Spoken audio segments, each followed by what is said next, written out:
सुनिए ध्यान से। चैप्टर का नाम है रस। चैप्टर का क्या नाम है? रस। और रस क्या होता है जी? सुनिए, रस, रस का परिभाषा क्या है? तो रस विभाव है। रस क्या है? विभाव है, अनुभव है। क्या है? अनुभव है। और व्यक्ति चालित भाव के संयोग है। व्यक्ति चालित भाव का क्या है? संयोग है, जिसे हम लोग क्या कहते हैं? रस। क्या कहते हैं? रस। रस का अर्थ होता है आनंद। रस का अर्थ क्या होता है? आनंद। याद हो गया? रस का कोई पूछ देगा कि आप क्या होता है अर्थ? रस का अर्थ होता है आनंद। क्या होता है? आनंद। समझ गए ना? जब आप रस पढ़िएगा तो आपको आनंद मिलेगा। क्या मिलेगा? आनंद। जैसे विश्वनाथ एक थे, विश्वनाथ कहते हैं कि रसयते अस्वदाते इति, और उद्भद बोलते हैं सरते इति रस, यानी शर्त जहां पे लगेगी ना वहीं पर आपका रस का प्रयोग देखने के लिए मिलेगा। अब भरत मुनि जो है, ये भरत मुनि ये कहते हैं विभाव विभानुभावा व्यक्ति चारि संयोग दर्शने व्यतीति। और एक भरत मुनि ही नाट्य शास्त्र के क्या करते हैं? खोज करते हैं। कोई पूछेगा कि नाट्य शास्त्र के खोज करता भरत मुनि। याद हो गया? नाट्य शास्त्र के खोज करता कौन है? भरत मुनि। कौन है ये? भरत मुनि। अब देखो नाट्य शास्त्र के जो खोज किए हैं भरत मुनि ने, ये कैसे किए? सबसे पहले कोई पूछ देगा कि रस का जो खोज हुआ है वो कब से कब माना जाता है? तो रस का खोज 400 से 100 ईसा पूर्व माना जाता है। कब से? 400 से 100 ईसा पूर्व। याद हो गया कि रस का कोई पूछ देगा खोज कब से कब तक? 400 से 100 एडी। कितना जी? 100 एडी, यानी ईसा पूर्व हो गया है। कहता है कि रस के जो नाटक शास्त्र में अध्याय है वो अध्याय कै गो है? 36 गो। क्या गो? 36। तो कोई पूछेगा कि भरत मुनि ने नाट्य शास्त्र के कितने अध्याय का खोज किया है? 36। रस के कितने अध्याय है? 100। इसको खोज कौन किया? भरत मुनि। कौन बने? भरत मुनि। 7वां अध्याय है किसका? भाव का। कोई पूछ लेगा कि भरत मुनि बताइए नाट्य शास्त्र में अध्याय कितना? 36। रस का कितना? 100। और भाव का कितना? 7। याद हो गया तीनों? 36 को क्या है? नाट्य शास्त्र। 6 को क्या है? रस। 7 क्या है? भाव। क्या है? भाव। अब देखो भरत मुनि के अनुसार कहा गया है कि भरत मुनि के अनुसार जो रस की संख्या है वो 8 है। कितना है? 8 है। भरत मुनि के अनुसार रस की संख्या कितना? 8। ऐसे रस की संख्या होता कितना है? 9। 2 को नहीं, कितना? 9। पता याद हो गया? रस की संख्या कितना? 8। किसके अनुसार? भरत मुनि के अनुसार। ऐसे 9, ऐसे कितना? 9। याद हो गया? बताइए रस की संख्या कितना? 9। भरत मुनि के अनुसार 8। रस का शाब्दिक अर्थ क्या होता है? आनंद। बताइए कि रस का शाब्दिक अर्थ क्या होता है? आनंद। जिसे पढ़ने से हम लोग को आनंद मिलता है। क्या मिलता है? आनंद। उसको क्या बोलते हैं? रस। और रस के खोज कौन किया था? भरत मुनि। भरत मुनि ने यानी कि कितने अध्याय का वर्णन किया था नाट्य शास्त्र में? 36। रस का कितना? 6। और भाव का कितना? 7। रस के खोज कब से कब माना गया है? 400 से 100 ईसा। 400 से 100 ईसा पूर्व माना गया। किसका खोज? रस का। रस का शाब्दिक अर्थ क्या होता है? आनंद। आनंद है ना? आनंद। क्या होता है? आनंद। याद हुआ यहाँ तक है? किसी को दिक्कत? अब आगे सुनो। कहता है जब किसी भाव को पढ़कर, जब अब कोई पूछेगा कि बताइए रस हम लोग को पढ़ने से आनंद कैसे मिलता है? रस पढ़ने से हम लोग को आनंद कैसे मिलता है?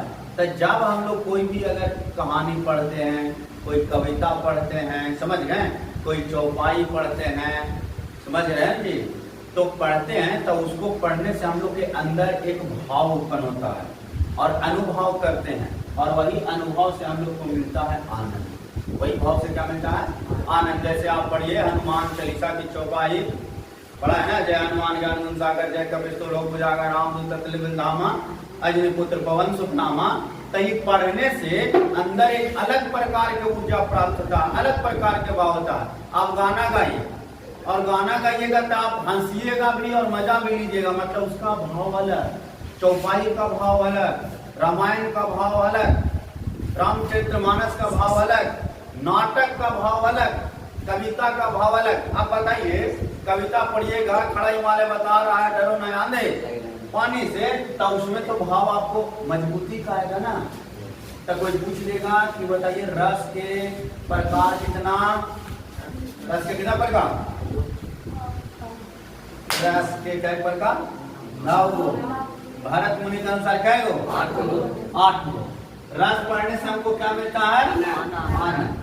क्या मिलता है, तो जहाँ पढ़ करके, जो दृश्य देख करके खुशी मिले, हंसी मिले, दुख जाए होवे, शोक में चले जाएं, इस सब क्या कहलाता है, रस कहलाता है। जैसे आप मुर्दा को जाते देखे तो आपको अनुभव कैसा होगा, दुख होगा, शोक होगा। अगर कोई आदमी सर्कस में गया और सर्कस वाला सर्कस दिखाया, आपका अनुभव कैसा होगा, खुशी का। कैसा, खुशी का। अगर आपको कोई दूध तौड़ा का मार दिया तो आपका क्या हो जाएगा भाव, गुस्सा, क्रोध हो जाएगा ना। अगर आपको कोई व्यक्ति को, कोई वस्तु को देखने से नफरत होता है तो आपका मन घृणा करेगा, क्रोधित हो जाएगा देख करके। तो ये सब किसमें आया, रस। किसमें, तो देखिए चुटकुला पढ़िएगा हंसी आएगा, दृश्य को देखिएगा, अगर अच्छा दृश्य है तो सुख मिलेगा, खराब दृश्य है तो दुख मिलेगा। तो किससे मिला, रस से। किससे, रस से। रस काल के को प्राण आत्मा कहा गया। कोई पूछेगा रस काल को क्या बोला गया, प्राण आत्मा। क्या बोला, प्राण आत्मा। और इसको कहने वाला कौन था, आचार्य रामचंद्र शुक्ल। आचार्य रामचंद्र शुक्ल थे। कोई पूछ देगा श्रृंगार रस, कौन रस, श्रृंगार रस। श्रृंगार रस को और क्या बोला गया, रसपति। और रसराज, कोई पूछेगा रसपति रसराज किस रस को कहा गया, श्रृंगार रस। रस को क्या बोला गया, प्राण आत्मा। रस को क्या बोला गया, प्राण आत्मा। और इसको बोलने वाला कौन व्यक्ति थे, आचार्य रामचंद्र शुक्ल। आचार्य रामचंद्र शुक्ल। श्रृंगार रस को क्या बोला गया, रसपति और रसराज। रसपति, रसराज। यहाँ तक के कोई दिक्कत पूछेंगे, हल्के मजा मत लीजिए। अब सुनो रस के अंग, किसका अंग बाबू, रस के। सुनिए रस के ऐसे 4 अंग हैं। कितने अंग हैं, 4 अंग। रस के कितने अंग, 4। रस के कितने अंग, 4। भारत मुनि के अनुसार रस के कितना भाग है, 8। और ऐसे रस की संख्या कितना, 9। कितना, 9। अब अस्थाई भाव में कै गो, 9 गो। अस्थाई भाव में कितना, 9। अनुभव में कितना, 4। विभाव में कितना, 2। और संचारी भाव में कितना, याद हुआ, संचारी भाव में 33। संचारी भाव में 33। विभाव में 2। विभाव में 2। अनुभव में 4। और अस्थाई भाव में 9। अस्थाई भाव में रस की संख्या 9। संचारी भाव में 33। विभाव में 2। और अनुभव में 4। क्या है, रस के अंग। तो कोई पूछ देगा रस के कितने अंग, 4। अस्थाई, अनुभव, विभाव और संचारी। याद हुआ, बोलिए एक बार पीछे से, अस्थाई, विभाव, अनुभव, संचारी। अस्थाई, अस्थाई की संख्या 9। अस्थाई की संख्या 9। विभाव की संख्या 2। अनुभव की संख्या 4। संचारी 33। अब देखो अस्थाई भाव किसे कहते हैं, वह भाव जो प्रधान भाव होता है, वह भाव जो प्रधान, वह भाव जो प्रधान होता है, अस्थाई होता है, अंत तक बना रहेगा। कब तक, अंत तक। अंत तक। उसको क्या बोलेंगे, अस्थाई भाव। कौन भाव, तो कोई पूछेगा अस्थाई भाव किसे कहते हैं, तो वह रस जो अंतिम क्षण तक क्या रहता है, बना रहता है, उसको हम लोग क्या बोलते हैं, अस्थाई भाव कहते हैं। अस्थाई भाव रस।